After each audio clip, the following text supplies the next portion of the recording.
बाड़मेर बोल रहा हूँ। राजस्थान की संस्कृति मनमोहक पनिहारियों, ऊंटों और ऊंट चरवाहों की रंग बिरंगी पगड़ियों, लोकगीतों, धोरारी धरती की सुंदर छवियां अपने अंदर समेटे रखता हूँ। आपको बताते चलो, मैं ब्लैक गोल्ड के उपनाम से भी प्रसिद्ध हूँ। मेरा ब्लैक गोल्ड नाम इसलिए पड़ा क्योंकि मेरे यहाँ असंख्य मात्रा में क्रूड ऑयल पाया जाता है, जिसमें पेट्रोल, डीजल और अलग अलग प्रकार की गैसों के भंडार मिले हुए हैं। लेकिन अलग अलग पदार्थों की मिक्स की वजह से मेरे यहाँ का तेल थोड़ा महंगा पड़ता है। इस वजह से पूर्व की सरकारों ने मेरी खासियत पर ज्यादा गौर नहीं किया। लेकिन अब मेरे बाड़मेर की परिधि में मौजूद पचपदरा नामक स्थान पर 1000 एकड़ में फैली रिफाइनरी का निर्माण हो रहा है। इसके बाद हो सकता है कि मेरे परिधि में मौजूद तेल को निकालकर उससे देश की अर्थव्यवस्था मजबूत की जा सके। मेरे यहाँ का व्हीकल रजिस्ट्रेशन RJ04 से शुरू होता है। मेरे यानी बाड़मेर शहर की स्थापना और शासकों की कहानी भी बड़ी अनोखी है। बाड़मेर की स्थापना 13वीं सदी में राव बाहड़राव परमार ने की और उन्हीं के नाम पर बाड़मेर नाम पड़ा। बाहड़राव परमार जूना बाड़मेर के शासक थे तथा जूना बाड़मेर की पहाड़ी पर ही बाहड़राव परमार ने एक छोटे से किले का निर्माण भी कराया था, जो जूना बाड़मेर गढ़ के नाम से जाना जाता है। इस किले को आज भी आप देख सकते हैं। रखरखाव और रिपेयरिंग के अभाव में किला जीर्ण शीर्ण होता जा रहा है। जूना बाड़मेर वर्तमान बाड़मेर शहर से 25 किलोमीटर दूर स्थित है। परमारों के बाद जूना बाड़मेर पर चौराहों का अधिपत्य हुआ। उसके बाद रावत लूका ने अपने भाई रावल मंडली की सहायता से चौहान शासक राव मुंधाजी से बाड़मेर जीता। वह जूना बाड़मेर अपने राज्य स्थापित कर जूना को अपनी राजधानी बनाया। रावत लुंका के बाद क्रमशः रावत शेखा, रावत जैता, रावत रता व रावत भीम हुए। रावत भीम जो एक कुशल शासक व योद्धा थे, उन्होंने 15वीं से 16वीं ईस्वी के बीच अपनी राजधानी को जूना बाड़मेर से स्थानांतरित किया। वर्तमान बाड़मेर शहर की स्थापना की। पुराने बाड़मेर जूना में स्थित को जूना बाड़मेर व नए बसाए गए बाड़मेर को नया बाड़मेर कहा जाने लगा। कालांतर में नया शब्द धीरे धीरे हटता गया। वह बाड़मेर शब्द प्रचलन में आया। 7 अप्रैल 1948 को भारत सरकार ने राजस्थान राज्य में मुझे एक नया जिला बनाया। मौज में यानी बाड़मेर में सबसे लंबी नदी लूणी नदी है। यह जालोर के माध्यम से गुजरकर कच्छ की खाड़ी के समीप ही भूमि में सोख ली जाती है। विभिन्न ऋतुओं में तापमान में बदलाव काफी अधिक है। गर्मियों में तापमान 51 डिग्री सेल्सियस तक और सर्दियों में यह 0 डिग्री सेल्सियस तक चला जाता है। एक साल में औसत वर्षा केवल 277 मिलीमीटर है और मुख्य रूप से बाड़मेर जिला एक रेगिस्तान है। फिर भी 16 और 25 अगस्त 2006 के बीच 549 मिलीमीटर की चरम वर्षा से बाढ़ आई थी, जो कई लोग यहाँ मारे गए थे और भारी नुकसान हुआ था। बाड़मेर के मुख्य उपजिला की उपाधि पाए गांव में मुख्य 9 गांव हैं। उनके नाम बाड़मेर, नोखड़ा बैत, चौहटन, गुड़ामालानी, पचपदरा, रामसर, शिव एवं सिवाना है। चलते चलते अब मैं मुझ में विद्यमान मुख्य जगहों और स्मारकों और किलों की आपको सैर कराता हूँ।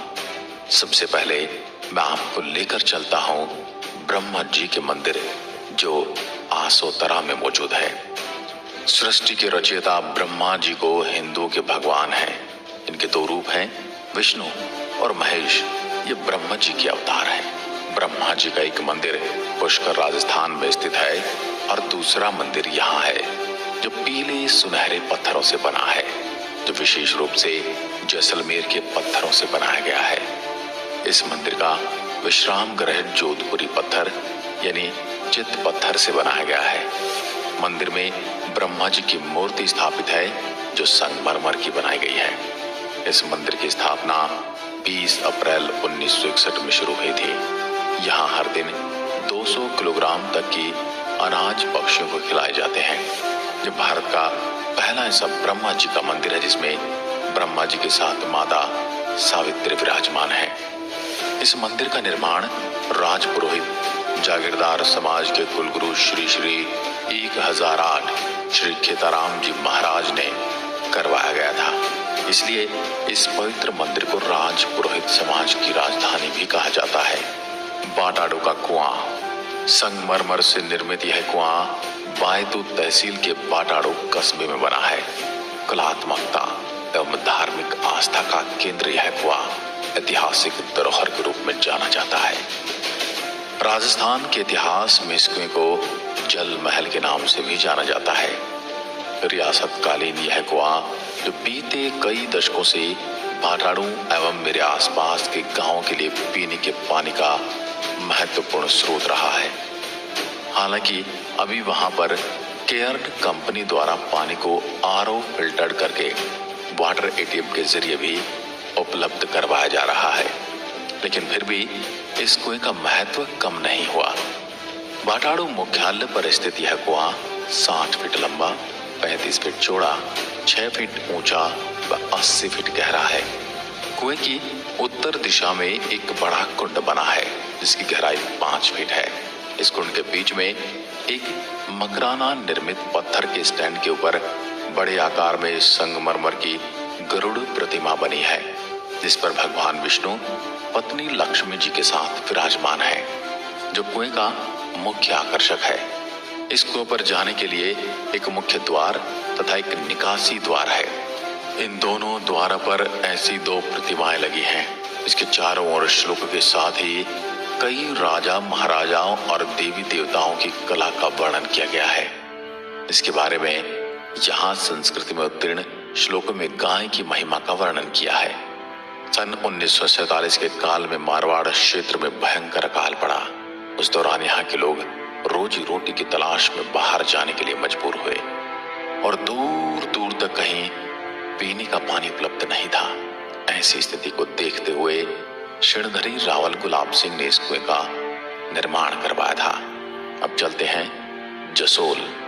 आपने कई हिंदू भगवान को स्मरण करने के लिए संगीतों में जसोल माता भाटियाणी का नाम तो सुना होगा।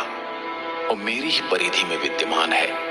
यह एक चमत्कारिक देवी माता रानी भटियाणी का मंदिर है जो आसपास के लोगों को अपनी ओर सम्मोहित सा करता है। कहा जाता है कि देवी सबकी मनोकामना पूर्ण करती है। एक समय में जसोल मालानी का प्रमुख क्षेत्र था।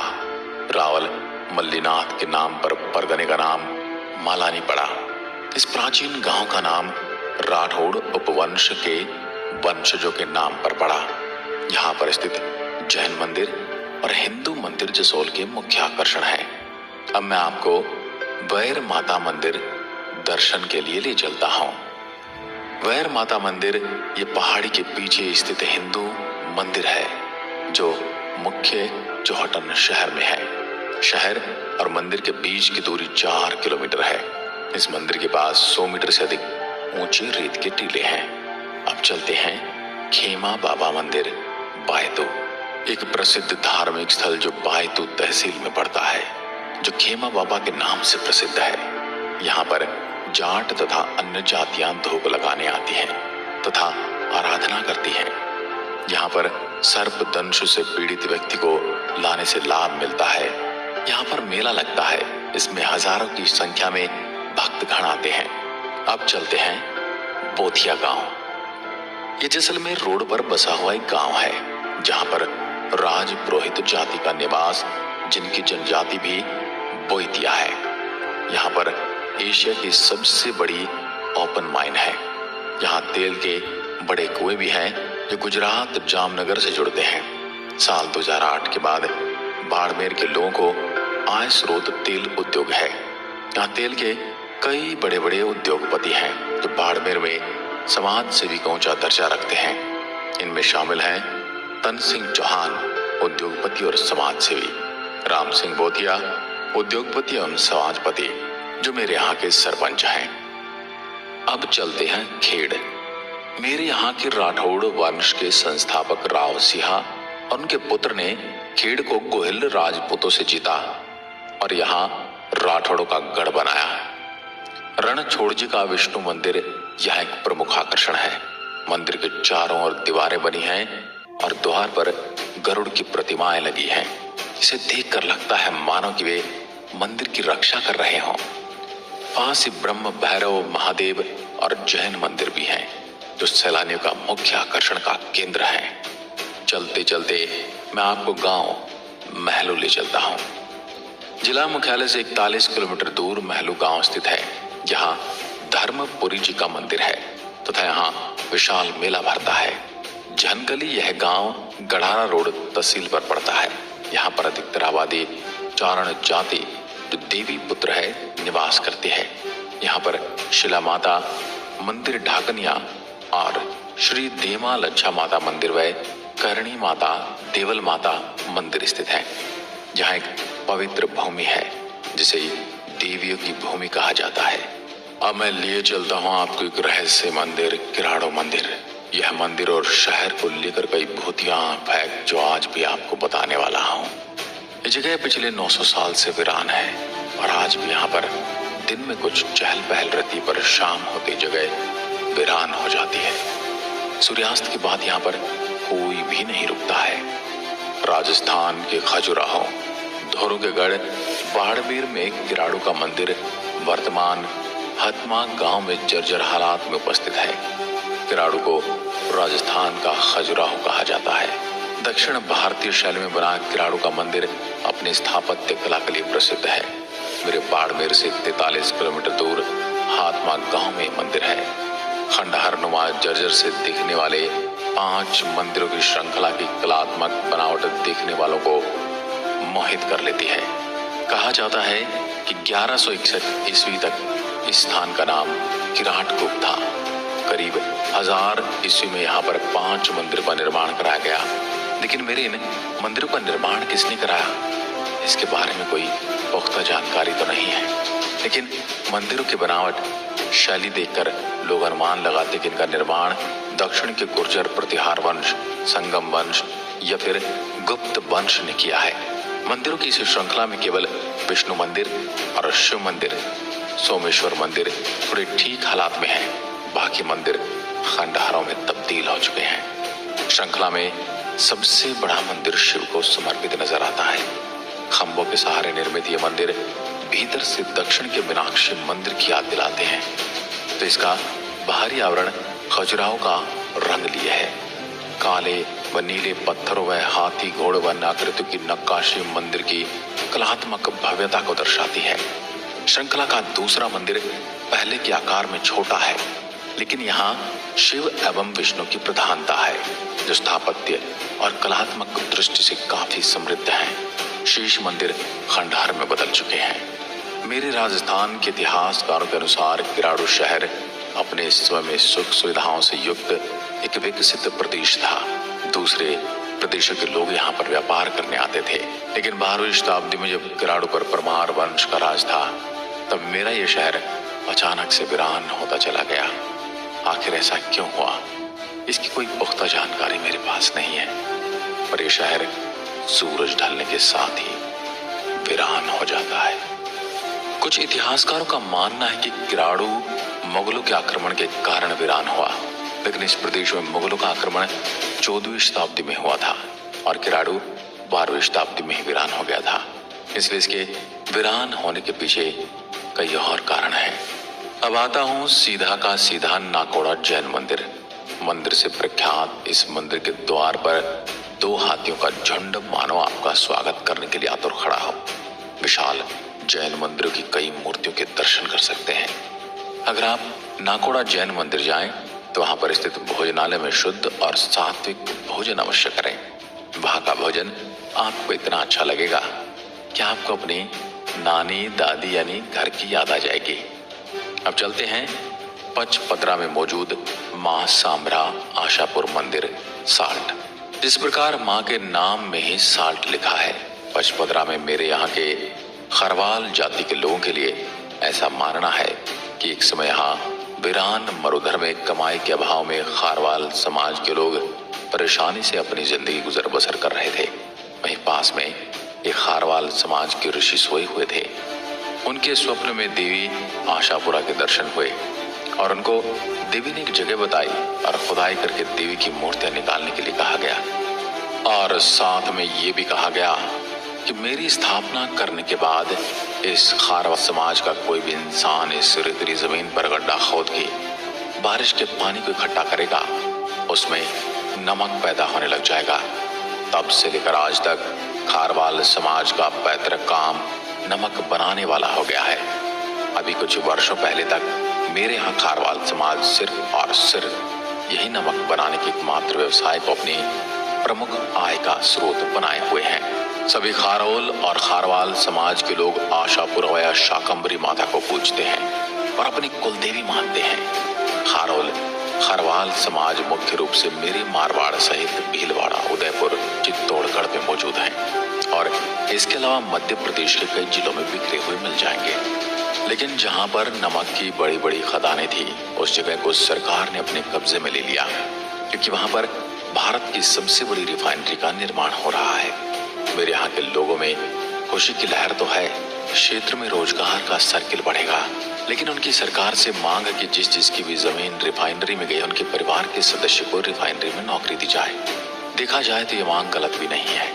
मैं बाड़मेर कुल 28,387 वर्ग किलोमीटर की परिधि में फैला हुआ हूँ। 2011 की जनगणना के अनुसार मेरी जनसंख्या 26 लाख से थोड़ी सी ऊपर है और बाड़मेर राजस्थान राज्य का जिला है। मेरी परिधि की सीमाएं एक तरफ पाकिस्तान जैसे नापाक देश से जुड़ी हैं, तो वहीं दूसरी तरफ मैं राजस्थान के ही जिलों से जुड़ा हुआ हूँ। इसमें मेरी सीमाएं मिलती हैं जैसलमेर, जोधपुर, जालौर और एक छोटा सा हिस्सा पाली जिले से भी जुड़ा हुआ है। मेरे बाड़मेर की कुल 17 तहसीलें हैं। मैं बाड़मेर एरिया के हिसाब से राजस्थान का तीसरा सबसे बड़ा जिला हूँ और भारत के हिसाब से 5वां सबसे बड़ा जिला हूँ। मेरे यहाँ निवास करने वाले लोगों में लगभग 86.2% हिंदू आबादी है, वहीं 12.34 मुस्लिम आबादी है। बाकी के जैन और सिख समुदाय के लोग रहते हैं।